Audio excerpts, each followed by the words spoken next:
Hello and welcome back to Suspended Fanimation. That just sounded weird coming out of my mouth there for a second. I'm your host, Dennis Bithoulkas, and it's time for Andor Season 1, Episode 4, Aldhani. Aldhani, there we go.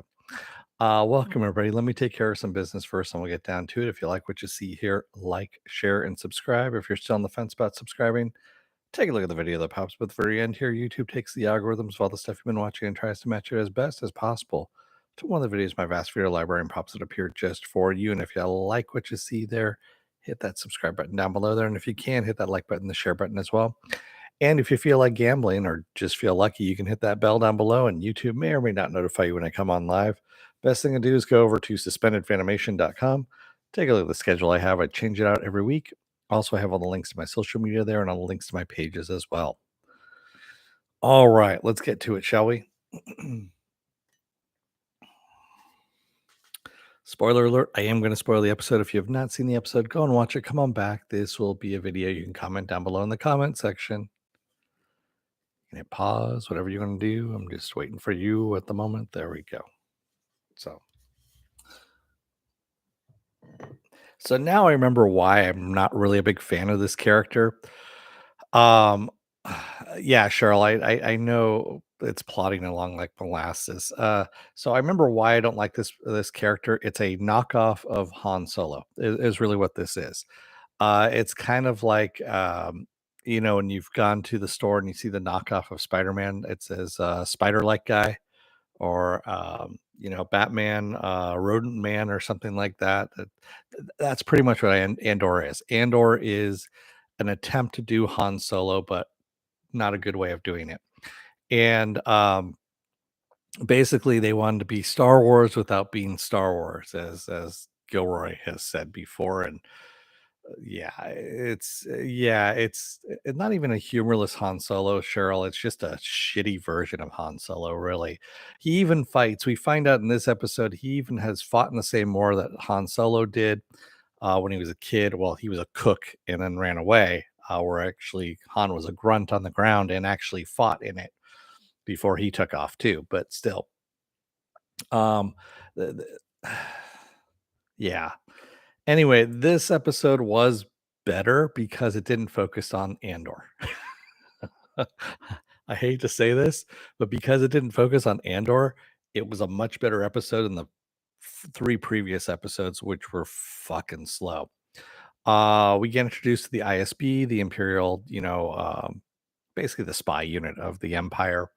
Um, and of course, they're looking into what happened on Morlana. And now, because of what happened on Morlana, the Empire has taken over all of Morlana 1, and now it's under Empire control at this point. Um, and since we have more eyes on it now, of course, at this point, we have other players in this as well. So we have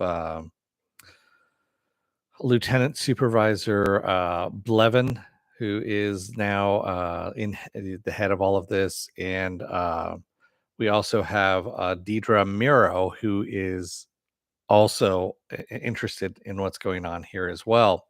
And she actually thinks that the rebels are involved, rightly so. She has a gut feeling. And of course, when she brings it up to their commander, I guess you could say, or the head guy, basically, he kind of says, we need facts, not gut feelings, kind of thing. And kind of says to her, "Oh, we brought in you've increased the amount of prisoners that we had. That sounds better, more your style. Why don't you do that instead?" Um, totally discounting what she's doing when she's actually got a good point. We should be looking into all of this. We also get Mon Mothma coming into this as well.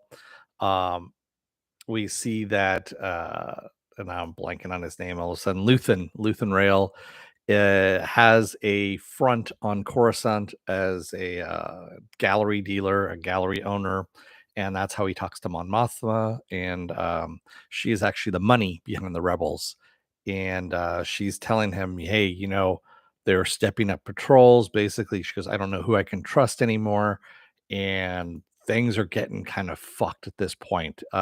She goes, "I'll try and get you your money when I can," kind of thing. In the meantime, she's also fighting a front at home with her husband, who is inviting all her enemies to dinner at their house. So, or all her enemies, I should say, because they're fun. And yeah, she's not. Um, yeah, so all of this leads to well, Rail actually has told Andor, "Hey, I'll pay you 200,000 credits if you do this job for me, and you get to stick, poke a stick in the eye of the Empire," as he says, on top of it as well. He goes, "Or I can just drop you at another planet." So Andor's like, "Okay, sure, I'll do this." He gets to the planet, which is Aldhani, and finds out that they're going to raid a garrison. Uh, 7 people raiding a garrison, kind of insane. Really suicide run, as he puts it. Especially they have TIE fighters and all this kind of stuff. And then he realizes, well, he's told that there is a celestial event that happens once every 3 years, kind of like a whole bunch of meteor showers happening all at once, and they're going to fly through that to escape using this transport after they've hauled off all the Imperial payroll for that sector. Seems like a really crazy thing. Of course, it is going to be a really crazy thing, but that is the whole plot of all of this. Again, it's moving really slow. This did not need to be 12 fucking episodes. This could have been a 6-episode series. We could have gotten through it a lot faster, but Gilroy and his brother Dan, Tony and Dan, the Gilroys, I should say, take turns writing. So Dan's turn is this time around. It's a better written episode this time around than the first 3, but it still needs to tighten up the fucking pace. The pace on this is so slow, it's ridiculous. And honestly, when they're walking through the mountains and she goes, "It's going to take all day," it's like, well, I think we're going to see this in real time, because that's how long this is fucking taking at this point.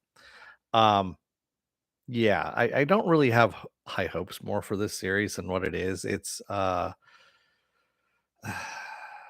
prequel to the prequel, yes. They even mentioned Scarif, and how there's a lot of traffic around Scarif going on. There's a lot of goods going to Scarif, because this is the ISB, by the way, that mentions this, because no one is supposed to know that that's where the Death Star is right now, and it's being built. It's 5 years before the Battle of Yavin. 9 years before the Battle of Yavin is when the Death Star was moved from Genosha, where it started being built, to Scarif. Yes, I know I'm a nerd, but that's what you come here for. Um, so we get that mention that it's at Scarif, and of course we know that's where Andor dies, is at Scarif. So we have that foreshadowing, always that foreshadowing. One cool thing about all of this is Rail actually gives Andor Cassian. He gives him a it's called if I can read my notes here for a second, sorry. Kuwati Signet is what he calls it, which is actually a Kyber crystal. Now it's supposed to, as he said, it's supposed to be celebrating the uprising against the Rakatan invaders. So for those of you playing at home, the Rakatan are actually kind of like the Mon Calamari in a way, only they were part of the expanded universe. So what this means is, and also they had a 10,000-year-old empire that was built on force welded equipment, and then also pre hyperdrive. So they had some kind of different hyperdrives that actually worked just as well to span across some of the galaxy, the known galaxy there. um why is this important? Because that means this is now canon in Star Wars, that they're going to start bringing these characters that were part of the expanded universe into this, and having force wielding entities that are not Jedi is a little bit of a different take on all of this, and the Kyber crystals as well. It will become important later on, probably in some of the other movies, but right now they're just kind of introducing it.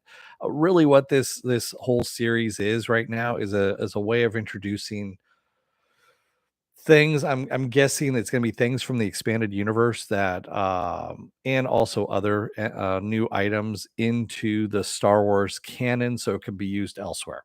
That's really what it's going to be about. Because we all know that Andor is dead by the time we get to Rogue One, and rightfully so. So that's pretty much what we get in a nutshell here. This is not a great series. This episode was better than, like I said, the first three, but it's still not going anywhere. We know what the heist is now. We know we're going to get a heist, kind of like the movie Solo. That's the other thing that kind of pissed me off is this is playing out exactly like Solo, the movie Solo as well. And the funny thing is, Vel, the woman that he meets on Aldhani, is no different than Val that Solo meets when he is going on his heist that he's going to do. Remember, Val was her name. Vel is this one's name. Val. So yeah, it's just really, honestly, this is just poor cribbing is really what it is. It's very poor cribbing off of it's the rearranging of old bones is what this is. This is the rearranging of old bones is what this series is. It's not great. It's not going to be great, and it's not going to end great either. So there you have it. Should I keep covering it? Probably not, because at this point, I'm getting more and more pissed as I think about it, quite honestly. And I probably shouldn't be covering it at that point if that's where I'm going with this. I'll see how the next episode goes. If the next episode is just as shitty as this one is, I'm probably going to end up dropping it. So if you see a blank spot in this, this time next week, you'll know what happened. I'll actually let everyone know. I'll post it up, post in the community section, and then also my Facebook page, and just let people know that it's been dropped if that's the case. It's just, it's not worth hate reviewing this stuff. I know other people are enjoying it. I get that. That's great that you like this. It's not where I'm going with this. Yeah, this is still Star Wars. It's just a rearranging of the old bones of Star Wars and then calling it Star Wars with not being Star Wars. Which is bullshit. So, yeah, Star Wars but not Star Wars. Anyway, what else do I have going on for the rest of this week? Well, tomorrow is going to be She-Hulk, at least something good, thankfully. She-Hulk. Friday is going to be Lord of the Rings of Power. Saturday is going to be a break. I'm not going to be, on air. Sunday is going to be, hopefully, the Sunday edition of Saturday Morning Blast Off, where I take the genre news of the week and any genre stuff you guys want to talk about. We talk about it. Monday will be House of the Dragon, and then Tuesday is going to be another episode of Is It Worth My Time? And this time around, it's going to be DC's Super Pets, which is on HBO Max right now. So since that's up on HBO Max, I believe that's what I'm going to be covering, and we'll see how that goes. And of course, it's going to lead into Werewolf by Night next week too. So Disney actually has some stuff coming out, which is great, especially for Halloween and all that kind of stuff. And so there's going to be lots of stuff for me to cover. Take a look over. If you go over to my website, suspendedfanimation.com, that's where you're going to see the schedule there. It's got not only just what I'm going to be covering for the week, but also what's coming up for the rest of this year. Not everything, but a good chunk of stuff. I've put a lot of stuff in the future end of it. So you'll see what's coming up next. It might not be stuff that I'm actually covering. It might be stuff that you might be interested in, but I try to cover as much as possible in there. So go and take a look at it. So, with that said, thank you, Cheryl, for joining me in the chat, and thank you guys out there if you've been watching. If you're still, haven't subscribed as of yet, take a look at this video that pops up at the very end here. YouTube takes the algorithms of all the stuff you've been watching and tries to match it as best as possible to one of the videos in my fast food library and pops it up here just for you. I'm closing in on 1,000 videos right now, so yeah, I know it's a lot of mispronunciations and all kinds of stuff like that and pissing people off. Yeah, 1,000 videos.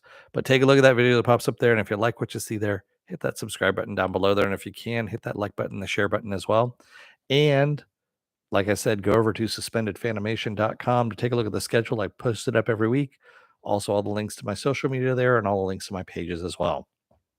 So, with that said, I'm going to let you guys go for the rest of the night. Thank you, everyone.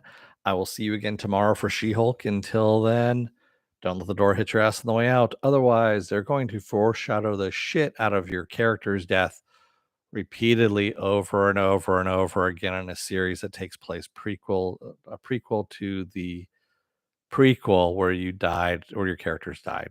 Anyway, thanks everybody. I will see you again tomorrow. Have a good rest of your night. Good night, Cheryl. And stay safe out there. Stay safe, be well, take care, wear those masks, get those vaccine shots, get the boosters as well. They don't work without the boosters. And stay safe out there, everyone. Thanks. Have a good rest of your night, and I'll see you tomorrow. Have a good one, everyone.